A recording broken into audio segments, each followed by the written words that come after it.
Right. Thank you very much, Kath. Yes, it's really nice to be able to share this work, especially with a group whose own work I admire so much. So yeah, thank you very much for the invitation. So this is a talk that's a sort of it's covering work in progress analyses of some of the latest steps that we've taken in this line of work, looking at the role of felt understanding, of feeling understood when it comes to relations between groups. So although I'll get to, as the title suggests, I'll get to Northern Ireland as a context, but to actually illustrate that sort of concept of felt understanding, of feeling understood, I want to start in a slightly different context, in the context of Palestinian and Jewish-Israeli relations. And in particular, I'm going to show you two quotes from Jewish-Israeli participants in cross-group dialogue programs. This is from research by Kahanov in 2018. So this first one followed a joint visit to a Holocaust memorial, and as the quote suggests, it probably could have gone better. So it's the Jews' biggest wound, and today I felt our group expected a great deal of empathy for what happened, but it's as if we can't get your empathy even for 5 minutes without going right over to making comparisons. We need that recognition from you, just like you need recognition of your own situation. And the second quote is rather more positive. So when Khaled, who's a Palestinian participant, heard my family's Holocaust story, he came to me and apologized for having blamed us for doing to them what the Germans did to us. What I felt cannot be described. In that moment, you melt. You feel you've been accepted and recognized, and then you're much more open to see their pain, to connect with them and understand what they went through. So what I think both of these quotes do in their own ways is underline and illustrates the importance of the deep concern that we have for how others understand and evaluate our inner world. How on the one hand, when we don't get that understanding, it could become a profound impediment to social relationships. And on the other hand, when we do get that understanding, it can be transformative. And that's the crux of feeling understood. So I'll say a little bit more now about felt understanding as in conceptual terms, and link it to some of the work that we've been doing on it so far in the context of intergroup relations. And then actually for the bulk of the talk, I'd like to share some sort of emerging findings from our latest work, in which we're trying to develop something like an intervention, or some principles for intervention that might help us to build that sense of feeling understood. So in slightly more formal terms, we define felt understanding in intergroup settings as the belief that members of an outgroup understand and accept the perspectives of in-group members, including our beliefs, our values, our experiences, our self-definition and identity. So that's taking a well-worn definition from research on close interpersonal relationships and adapting it for situations that are defined or shaped more by salient social identities. So in terms of why I think felt understanding or feeling understood is important, and what makes it unique or stand out in the pretty busy field of predictors in intergroup relations, is to me the fact that it taps a level of perception that goes beyond meta. It represents meta perception. Felt understanding, we feel understood to the extent that we believe our beliefs about what they believe about what we believe. So it's not just our beliefs about outgroup beliefs, it's about our beliefs about their beliefs about our beliefs. How much do they get our experiences, our identity, what's important to us? And that sort of level of perception is, on the one hand, really rare to be tapped directly or even discussed in intergroup relations work. But on the other hand, in lots of other fields, it's seen as absolutely foundational to human sociality. And the other thing about, I guess, us as humans is when you break that down in sort of recursive steps, it sounds really complicated. It's a bit sort of head melting. But as human beings, we're actually really good at it. We do it all the time. And it's very easy for us to cast that experience into everyday statements like, oh, well, they just don't understand our perspectives. They've no idea what's important to us. Or, yeah, they understand our values, or they get what's important to us. So the other reason for focusing on felt understanding and looking at it in the intergroup domain is when you look at the work that exists on it in the context of close interpersonal relationships, it's associated with all sorts of positive relational outcomes. When we feel understood, we feel accepted, we feel joyful, we feel relief from loneliness, we feel more satisfied in our relationships and in life in general, we feel healthier. And there's also evidence that we're more resilient to stressors like physical pain as well. But it is, to say the least, relatively absent from work on relationships between groups. And that's what we've been trying to put right in some of our recent work. So as an example, one of our survey studies from the first paper we published on felt understanding and intergroup relations looked at whether feeling understood in that intergroup sense might predict things like trust and forgiveness in a conflict-affected society like Northern Ireland. So we sampled it's a reasonably large sample of Catholics and Protestants in Northern Ireland. And in terms of measurements, when we say we're measuring intergroup felt understanding, it's their responses to items like this. So outgroup members understand in-group values, or they know a lot about our perspectives, or they have little idea about our culture, or they know what's important to us. And in terms of outcomes, we're using some more well-established outcomes like trust and forgiveness that are sort of peppered around the intergroup literature.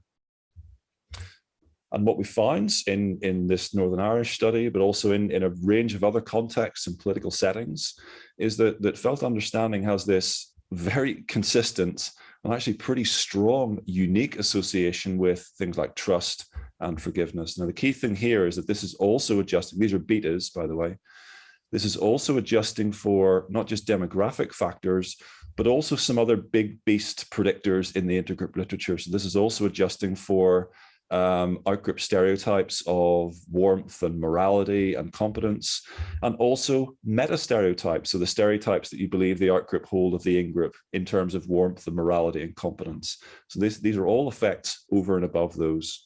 And in fact, strength-wise, descriptively, it trumps all of them. So since then, we've been just trying to sort of hone our understanding of the effects of felt understanding. I think we've got evidence now that it's causal, and increasingly that it seems to work through building a sense of being positively regarded. So when you feel that an outgroup gets you, you feel that they like and respect you, and then that is the sort of proximal feed forward into positive outcomes like trust and forgiveness.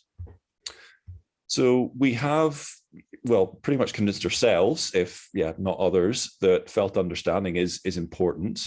But of course, then that raises another question: how do we get it? How do we actually build or foster a sense of felt understanding, particularly in conflict-affected societies where attitudes and beliefs can be quite tricky to shift around? We can measure them very easily, very readily, but actually shoving them around through interventions is another thing entirely. So we've been focusing in our latest work at looking at how we can build that sense of feeling understood by an outgroup through structuring communication, through communication-based interventions, and particularly by trying to build in what we're terming a reflecting back step into structured communication between groups. And that sort of draws on sort of quite diverse, almost sort of non-social psychology work, for example, on how relationships are built in therapeutic relationships, for example. So what this involves is doing not just what typically characterizes intergroup dialogue setups in research and in practice, where, for example, you ask group members to share their perspectives with members of the other group, and then you listen to their perspectives. So you share what's important to your group, and you hear what's important to them. The reflecting back step is, well, before you do anything else after that, what you also need to do is explicitly get group members to reflect back to the outgroup what they took from and understood about what was shared in the first instance. So in group members, group A would share back what they understood was important to group B, and vice versa. So that's what I mean by a reflecting back step. Often that's sort of left tacit or not built in as an explicit step in dialogue programs. So yeah, that's sort of what we wanted to do. So step one in this process was to get a small group of Catholics and Protestants, about 28 of them in the first instance, to write open-ended sort of essay responses about what's important to their community. So imagining that you're a Catholic participant in this study, you're writing about, well, what does being Catholic mean to you? What does it mean to other Catholics? And what do you most want Protestants to know and understand about what it means to be Catholic? Then in the second step, you're reading what outgroup members or some outgroup members wrote in that first stage. So you're sort of swapping responses. We matched people up across communities and got them to swap responses. So again, as a Catholic participant, what you're reading at this stage are responses from 2 Protestant participants about what it means to them to be Protestant. Don't worry about the content here. The key thing is you're reading about what's important to the outgroup. Then what you're doing is writing a reflecting back summary. So you're writing more essay-based responses to questions like, well, what does being Protestant mean to this person? Or from the perspective of the people whose responses you read, what does it mean to be Protestant? What does it mean to be a member of the outgroup community? Then at the third step, we swap those responses back. So you're reading about what outgroup members in step 2 understood about what in-group members wrote, or you wrote as an in-group member in step 1. So again, as a Catholic participant, for instance, you're reading about what 2 Protestant participants here understand or understood or took to be important to be Catholic. Okay. So those first 3 steps are means to an end. That was actually about generating a set of materials that we then combined together as a sort of a crude intervention with a new and larger sample. So we recruited another 1,200 Catholics and Protestants and randomly allocated them to one of 3 conditions in an experimental design. In the first condition, we're calling a felt understanding condition. What you're asked to do is read a selection of those reflected back responses from step 2 about what outgroup members understand is important to the in-group. And we're comparing that to, I guess, what's a little bit more like a traditional indirect contact condition. We're calling this sort of hearing from them euphemistically. So in this condition, instead, you're asked to read a set of responses from outgroup members, but describing what's important to them as an outgroup. So what was written by them at step 1. And then a third condition, which was a true control, where they just didn't read anything and skipped straight to the questions. So again, just imagining yourself from a Catholic participant perspective, in the felt understanding condition, you're reading responses from a set of Protestants about what they think is important to Catholics. Whereas in the hearing from them condition, you're reading about what those Protestant people think is important to Protestants. Okay. Measurement-wise, we're interested in, well, does this actually have any impact on people's sense of feeling understood by the other group? We also measured the sense of feeling positively regarded, of feeling liked and respected as a mediator. And in terms of outcomes, we're interested in a sort of a range of things. So in people's optimism and hope for the future, the perceived quality of the relationship. So is the relationship between Protestants and Catholics warm or cold? Is it hostile or friendly, etc.? And trust and forgiveness as well. So what do we find? Well, firstly, in terms of felt understanding, we found a reasonably substantial effect of that manipulation on people's sense of feeling understood by the other group. In the felt understanding condition, now this wasn't moderated by community membership, so this is true of Catholics and Protestants, and this is pooled across them. In the felt understanding condition, people felt considerably more understood by the other group than they did in the control or the hearing from them condition. So just to clarify here, the dot is the point estimate for the condition, and the black error bars here are the 95% confidence intervals. In terms of feeling positively regarded, very similar effect. People felt more positively regarded by the other community in the felt understanding condition than in the other two. I just want to also highlight a sort of a slightly more qualitative aspect of the findings here as well, in that in the felt understanding conditions here, the mean is actually pushed above, significantly above the midpoint for both of those DVs, pushing responses on average from disagreement into agreement as well. Whereas in the other two conditions, those are significantly below that midpoint as well. In terms of the other DVs, in terms of optimism, yeah, a fairly substantial effect. People felt quite considerably more hopeful, more optimistic about the future of relations between the groups in the felt understanding condition. Likewise, they perceived the relationship itself to be more positive. And they also felt more trust than they did in the other two conditions. The only DV that didn't show a significant effect was forgiveness.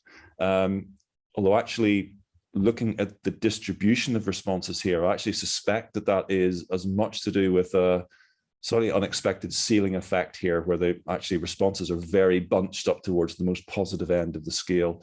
So there isn't really that much upward room into which the felt understanding condition responses could have been pushed. But yeah, not quite sure whether to see that as evidence against or just a ceiling effect. Again, in terms of process, and this fits into another line of work in which we've been looking at feeling positively regarded as a mediator of these effects. So we have that. We tested whether the pairwise condition differences, so felt understanding versus hearing from them, or versus the control condition. We know that it seems to affect feeling positively regarded, but we also tested the onward indirect effect or associations with the 4 outcome variables, and those were quite substantial. And the pairwise indirect effects of felt understanding versus the hearing from them condition and the control condition were very highly significant for all 4 of the outcome variables. So when we experience something or have an encounter of some sort that makes us feel understood, we also in turn seem to feel more positively regarded, which in turn is associated with these positive outcomes. So that's sort of where we're at. Looking into this a little bit further, these are analyses in progress as well. But what we're already thinking of is looking at ways of trying to sort of develop other ways of building felt understanding that don't just involve skim reading a few hundred words in the internet. So looking at maybe more impactful interventions using video or perhaps repeated presentation. And more generally, we're also looking at does felt understanding play this role in markedly unequal status relationships or power relationships? How does it play out in unstructured interactions between members of different groups? And how does it tally up with behavior? For example, does it provide a platform for active cooperation or collaboration? In the meantime, though, I think it's more evidence in the bag, as it were, for felt understanding being a distinct and pretty important feature of intergroup relations. It seems to have this really robust and quite strong association with things like trust, because it seems to build or foster or enable a sense of being positively regarded by another group. And I think this study in particular, or this turn in our research, is suggesting that felt understanding, it might in turn, to the extent that we can intervene in it, might be quite an important key for transforming or changing relations between groups as well. Because I think that comes back to that unique sort of feature, what felt understanding gets at, that sort of higher order intentionality that it picks up on. And that seems to be a unique signal in terms of, of the possibility for cooperative and communal relations. And we know that from interpersonal research, but yeah, I'm increasingly convinced that it's also true at the intergroup level too.